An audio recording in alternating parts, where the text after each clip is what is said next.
हरियाणा की राजनीति में आज का दिन काफ़ी चहल पहल भरा रहा।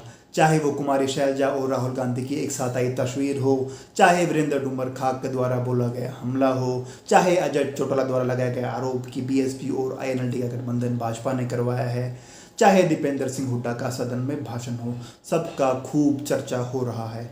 नमस्कार दोस्तों, अगर आप चैनल पर नए हैं तो चैनल को सब्सक्राइब कीजिए, वीडियो को लाइक कीजिए और वीडियो को शेयर कीजिए। आज द मसला आपने सुना होगा यूट्यूब पर, द मसला के जो चीफ एडिटर थे सौरभ मित्तर, उन्होंने कांग्रेस ज्वाइन कर ली। उनकी ज्वाइनिंग भूपेंद्र सिंह हुड्डा, उदयभान, दीपेंद्र सिंह हुड्डा सब ने मिलकर करवाई। वो काफ़ी समय से उनके कांग्रेस में जाने की चर्चा चल रही थी। आखिरकार उन्होंने कांग्रेस ज्वाइन कर ली है। रानिया से चुनाव लड़ने की उनकी तैयारी है। उन्होंने कहा कि चिट्टे का और नशे का कारोबार बहुत ज़्यादा हो रहा है, पीढ़ियाँ बर्बाद हो गई हैं, उस विधानसभा को कोई संभाल नहीं रहा है, सिर्फ वहाँ पर राजनीति हो रही है, इसलिए वो राजनीति में आए हैं। ऐसा सौरभ मित्तर ने खुद कैमरे के सामने आकर कहा है। अब वो कांग्रेस की तरफ से हमें वहाँ से चुनाव लड़ते हुए दिखाई दे सकते हैं। वहीं बात पढ़ोगे लिखोगे तो बनोगे नवाब, खेलोगे कूदोगे तो होगे खराब। एक कहावत थी चौहान साहब हंस रहे, ये कहावत थी। हरियाणा की पूर्ववर्ती हुड्डा सरकार ने दिखा दिया उस कहावत को बदल के कि पढ़ोगे लिखोगे तो बनोगे नवाब, मगर खेलोगे कूदोगे तो भी बनोगे लाजवाब। तो ये कहावत को बदल के दिखा दिया।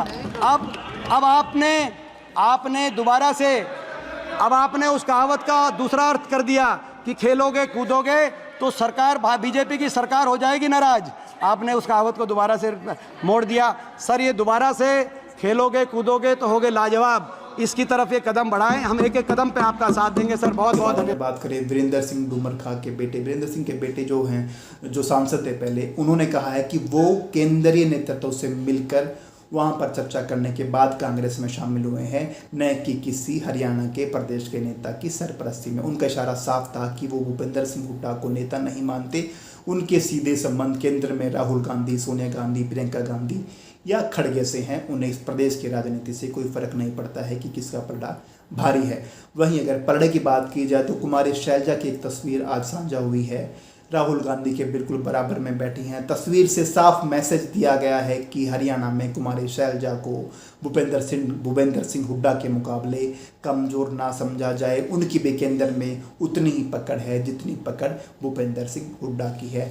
वह साफ तौर पर दर्शाना चाहते कि जो फ्री हैंड हुड्डा का नारा लगाया जा रहा है, ऐसा कुछ भी नहीं है। कुमारी शैलजा का पूरा इंटरफेयर रहने वाला है हरियाणा के लोक विधानसभा चुनाव में और मुख्यमंत्री की कुर्सी की दावेदारी में। वहीं अगर अजय सिंह चौटाला की बात की जाए तो वर्करों में जोश भरते हुए दिखाई दे रहे हैं। 22 के 22 जिलों में कह रहे हैं कि हम गए हैं, हार पर मंथन किया है और विधानसभा चुनाव की तैयारी के लिए चर्चा की है। उन्होंने कहा कि 2019 में हमारा गठबंधन था आम आदमी पार्टी के साथ, 7 और 3 का रेशो में टिकटें बटी हुई थी। हमारा सूपड़ा साफ हो गया था, लेकिन उसके 3 महीने बाद जब विधानसभा का चुनाव आया तो जनता ने हमें 10 सीटें जिता कर दी और हम सरकार में भागीदार बने।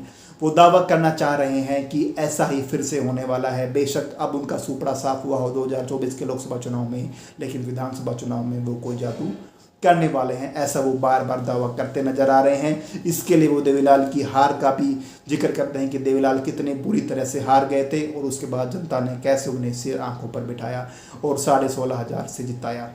बार बार वो पुरानी बातों का जिक्र कर रहे हैं। साथ ही उन्होंने वो जनता से पूछकर पहली टिकट बांटी है, डबवाली से दिग्विजय सिंह को वो टिकट दी है। उन्होंने कहा कि हमारी टिकटों का फैसला तो जनता को करना है, बाकी यानी कि भाजपा और कांग्रेस को तो दिल्ली दरबार के चक्कर काटने हैं, वहाँ से टिकटें फाइनल होकर आएंगी। हमारा तो सीधा साधा है, जनता के बीच में जाओ, जनता से पूछो और टिकट बांट दो। खासकर से वो डबवाली की बात कर रहे थे। वीडियो अच्छी लगी हो तो वीडियो को जरूर शेयर कीजिएगा, चैनल को सब्सक्राइब कीजिएगा और कमेंट बॉक्स में अपने सुझाव दीजिएगा।